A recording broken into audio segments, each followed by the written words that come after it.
तो एपिसोड की शुरुआत में हमें तांजीरो और राक्षस का सीन दिखाया जाता है। राक्षस की मौत हो चुकी होती है। राक्षस अपने पिछले पास के बारे में सोच रहा था कि उसका एक भाई होता है और वो उसे खा गया होता है और जब वो राक्षस बना होता है और वो राक्षस से जल के राख हो जाता है क्योंकि वो मार दिया था तांजीरो ने।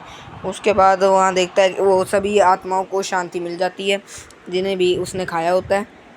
और उसके बाद वो कई और राक्षसों से मिलता है और वो कहता है कि मेरी बहन को कैसे बचाया जाएगा, पर कोई भी उसके बाद वो देखता है कि सिर्फ 4 ही जने बचे होते हैं बाकी के। वो कहती हैं कि कॉन्ग्रेचुलेशंस, अब तुम्हें अपने अपने कासुगाकी क्रोज मिलेंगे। तांजीरो को भी अपना क्रो मिल जाता है और वो उसे देखकर बहुत ही खुश हो जाता है। लेकिन पता नहीं क्यों एक लड़के को स्पैरो मिली होती है, लेकिन तांजीरो को अब तक पता नहीं लगा था कि कैसे उसकी बहन बच पाएगी। और फिर उन्हें और दिखाया जाता है कि किससे उनकी स्वॉर्ड बनेगी। उसके बाद हमें हाशिराज के लीडर का दिखाया जाता है। उनका क्रो ने आके कहता है कि सिर्फ 4 ही जने अब तक बच पाए हैं उसके अंदर। तांजीरो बहुत ही देर रात तक वहाँ तक पहुँचता है। नेज़ुको को देखकर वो बहुत ही खुश हो जाता है।